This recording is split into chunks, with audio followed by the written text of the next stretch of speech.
There are lots of different types of abuse that occur in relationships.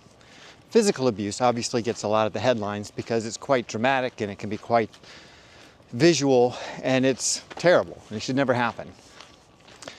Emotional abuse can be just as traumatic, but there's very little compassion, especially for men who are victims of emotional abuse in relationships. And obviously, men don't like to be victims. They're not going to call the cops up and say, hey, she's being mean to me, or she won't have sex with me, or I have to walk on eggshells around her all the time. That kind of stuff would never happen. So for the most part, a lot of this emotional abuse just goes unreported altogether. But it's a huge factor in the health and lifespan of a relationship, and even the health and lifespan of the victim of the abuse. Now, like I said, I know men do not want to be thought of as victims, but you really can't get any help or fix a problem if you don't even address it, if you don't even acknowledge that it's happened. So today I want to talk to you guys a little bit about how women use emotional abuse as tactics in our relationships, how to identify what these things are, and to encourage you to seek some help, because the scars from these injuries, from this trauma, can run pretty deep, and they can definitely mess you up for your whole life. So let's talk about it.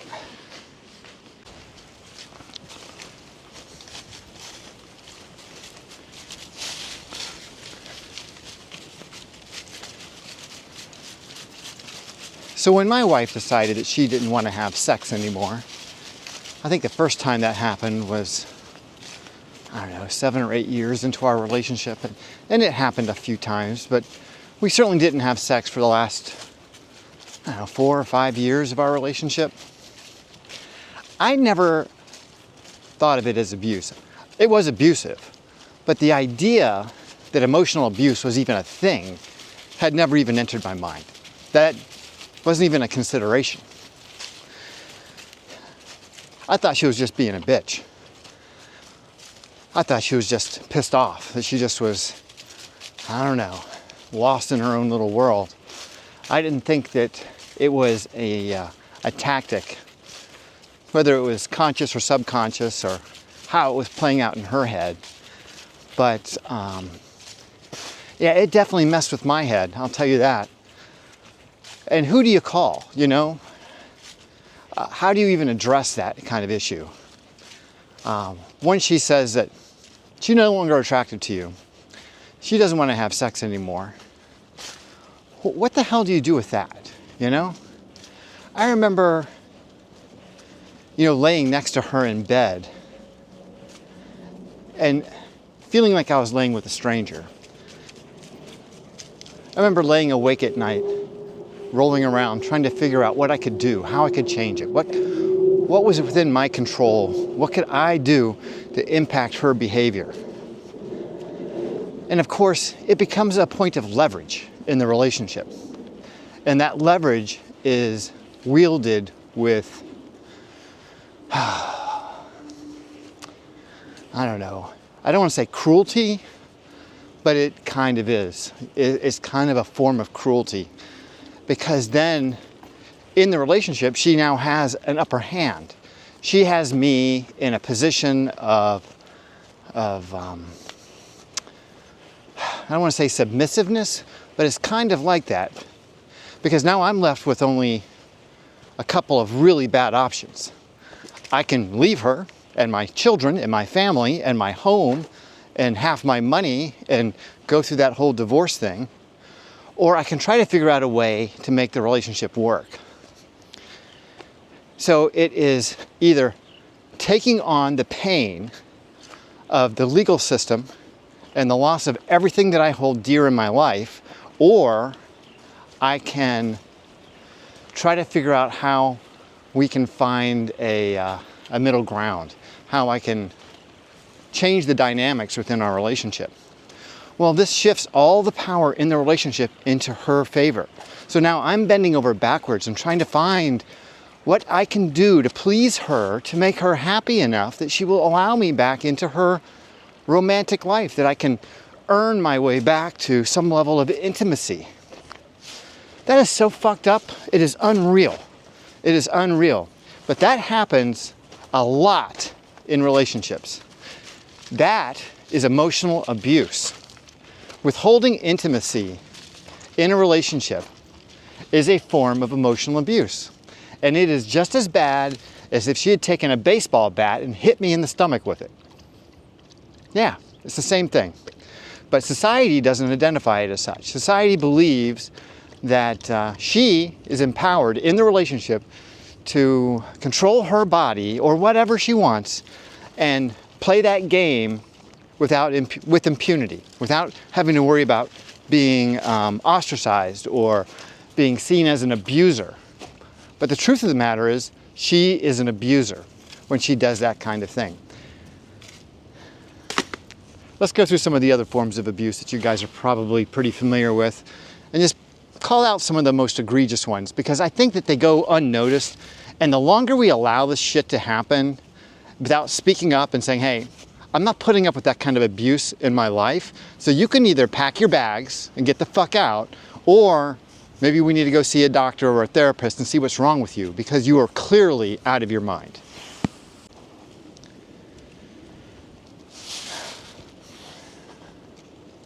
So it doesn't just have to be about sex. It can just be emotional distancing, where she's giving you the silent treatment.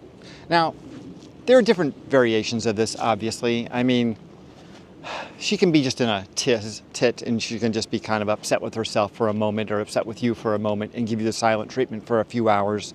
And that's one thing. But when that silent treatment extends for days or weeks, where she's just speaking to you in the very few words necessary to continue living next to you, like she would a roommate who hasn't paid the rent. That's the dynamic you get. It's like you're the roommate who hasn't made rent yet, and you're getting kind of the cold shoulder from the roommate who has paid, which is ironic because I paid the rent anyway. But that emotional distancing thing is a very tough barrier to break through, because they're going to deny that they're even doing it. And that takes us to the next thing, and that's gaslighting. They're going to act like it's all in your imagination, like, no, this isn't actually happening. Or better yet, they will tell you things that absolutely never happened, or they will deny things that actually did happen. And both of these forms, or all these forms of gaslighting, are just other signs or other types of emotional abuse.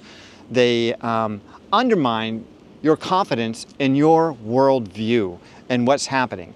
They pull away that sense of cohesion and security that you had in the relationship at the beginning, and they, through the quiet treatment and the no sex, you start to feel like you have somehow failed as a man.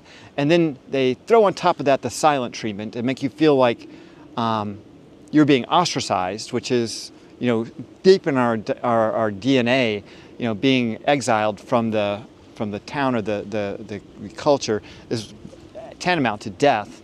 And then lying to you about the status of the relationship, what's happened, what hasn't happened, who's at fault for what, and making you believe that your memory about these things isn't true.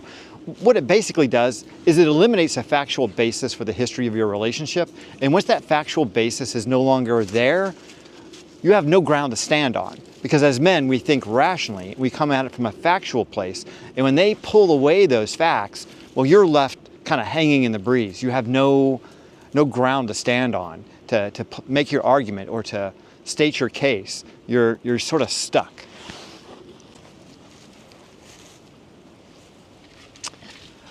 Other tactics that women like to use is being patronizing to you, talking down to you like you're the child, like you obviously don't know what's happening here. It kind of goes well with the gaslighting.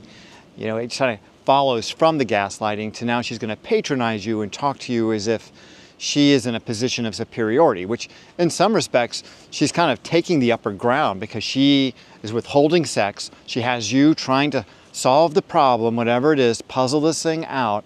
and now she's gaslighting you about what's going on in the relationship. She's, withholding any kind of affection. She's not talking to you. And then when you do finally get her to talk to you, she's going to patronize you, and she's going to make you feel like you're an idiot. Then the next step is going to be she's going to manipulate you or try to use manipulation against you, and she's going to give you ultimatums. She's going to tell you, well, if you don't like it, then you can do this, you can go, you can do whatever.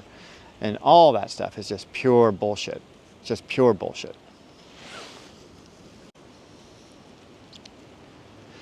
Some other forms of emotional abuse that men see frequently and just put up with, we just don't even think of it as emotional abuse, is the way they can use jealousy as an expression of love, which is really sick and twisted when you think about it. So they're going to think that you're cheating on them, or they're going to not want you looking at other girls or other women, or they're going to be really focused on even just watching movies, and you find some woman attractive, you can't even say, yeah, she's a really attractive actress, she's really pretty. Women can flip out on that stuff, and they can think that you don't find them attractive in return. It's almost as if you're not 100% into them, then they have a right to be jealous. And that jealousy, they use it as a way to say, I love you, but really it's not. It's more of a form of possessiveness. It's like the way, I don't know, the dog pees on the tree in front of my house. It's like he's marking his territory. And she's kind of doing that with you, with this whole jealousy thing. And then it bleeds into this lack of privacy you have, because now she's going to dig into your phone. She's going to dig into your private life. She's going to look at your website. She's going to look at your email. She's going to start suspecting you all the time. So now you're almost being accused of doing something that you certainly haven't done, and you're living with this neurotic person who is checking behind you all the time and being suspicious of everything that you do. Women do not think of this as a form of emotional or psychological abuse, but it is. And I don't think men even think of it that way, but it is. It leaves scars. It makes men neurotic. It makes them insecure. It makes them guilty conscience. Makes them even trying to edit their thoughts so that they're not thinking the wrong thing at the wrong time. I mean, it just makes you crazy trying to be innocent of something that you didn't do. It's like trying to prove an event that didn't happen. Like, how do you prove a non-thing? You can't prove a non-thing. And so since you can't prove a non-thing, you're always going to be guilty of the thing. Anyway, it's just one more example of how women will use their insecurities as levers against us in a relationship that has long-lasting effects. And it's the kind of thing that you got to be really, really conscious of. If you see it in a relationship, you've got to call it out right away. Either change it, make sure she changes it, get her some psychiatric help or psychological help, or end the relationship, because you cannot have that kind of crap in your life. It will destroy you. I mean it. It will literally destroy you.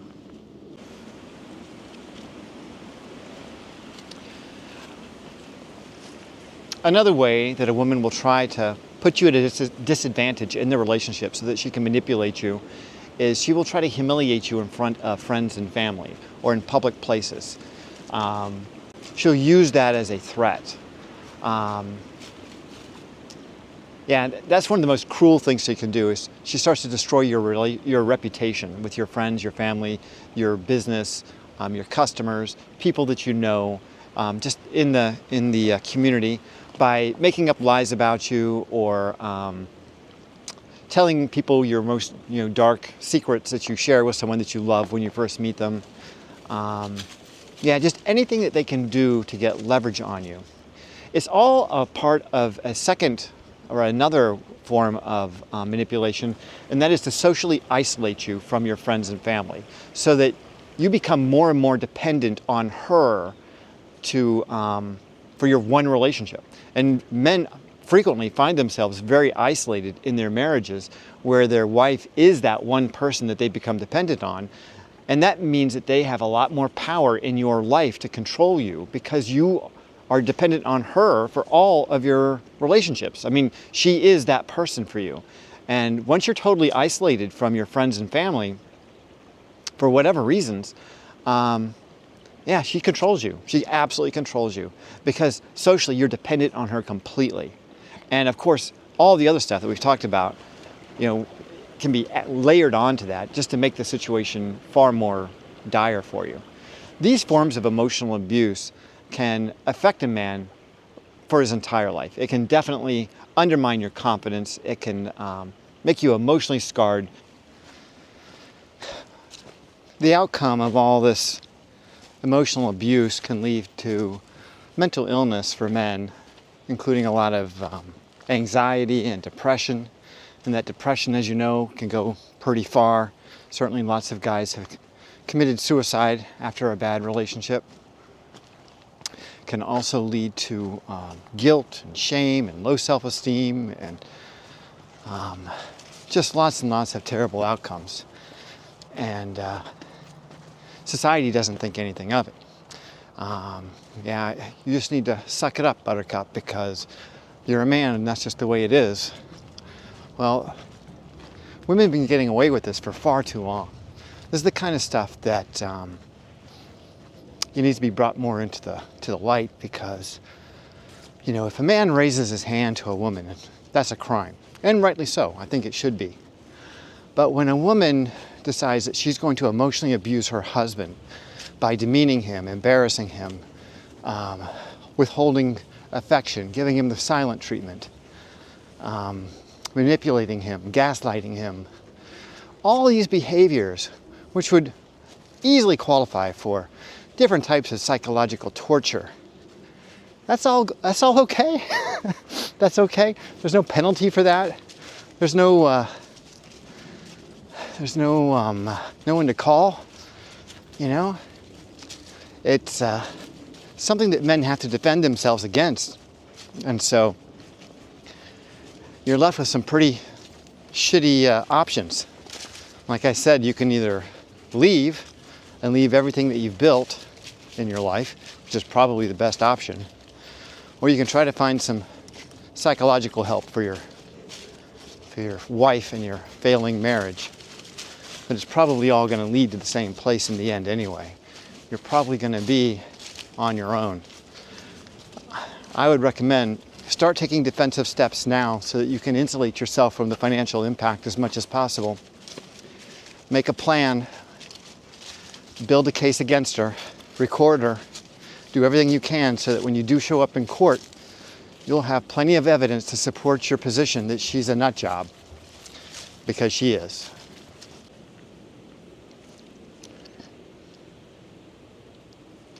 At the end of the day, all these behaviors are pathological. They all need professional help. The thing is, these behaviors have become so commonplace in our society and are so strongly associated with female behavior that we have just grown to accept them as being normal, or maybe just a little, like bad behavior. But it's much more than just bad behavior. This is sociopathic behavior. This is the kind of antisocial behavior that is a precursor to something a lot more serious, like perhaps, a personality disorder, like narcissism and that sort of thing. It's an indication that there's something really wrong with your partner when you see this kind of behavior. There's an old saying that hurt people, and a lot of times when people are stressed out, and I think women get stressed out just as much as men do, and relationships are extremely stressful,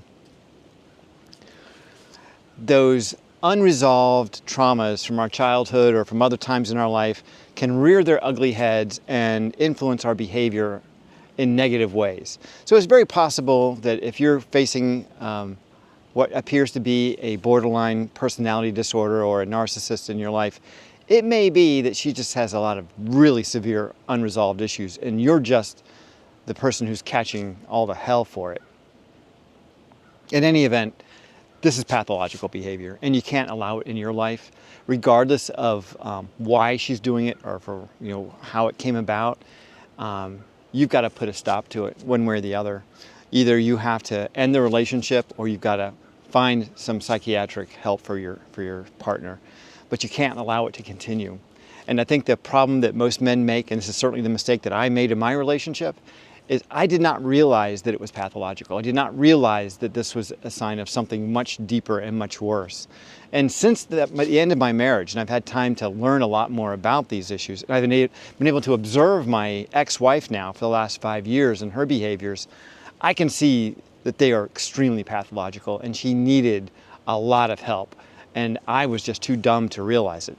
I thought it was something that, was wrong with our relationship, something that was wrong with me, something that I needed to change, or something I had said or done or didn't do or didn't say, or who fuck knows. I mean, you just you're isolated as a man in that relationship, and you're just trying to make it work. You're just trying to make your life easy. You're just trying to have a healthy, normal relationship with a woman. And so you're thinking that maybe, you just dialed up the wrong combination or something. I don't know. But yeah, that's not it. It's not you. It's her. It's absolutely her. And she's definitely got to get some help, or you've got to get out of there. You cannot allow that relationship to continue and that behavior to continue. All right, you guys, that's all I got for you today. I certainly hope you found this video interesting. Stay healthy. Oh, please remember to like and subscribe. Stay healthy, and if you can, stay single.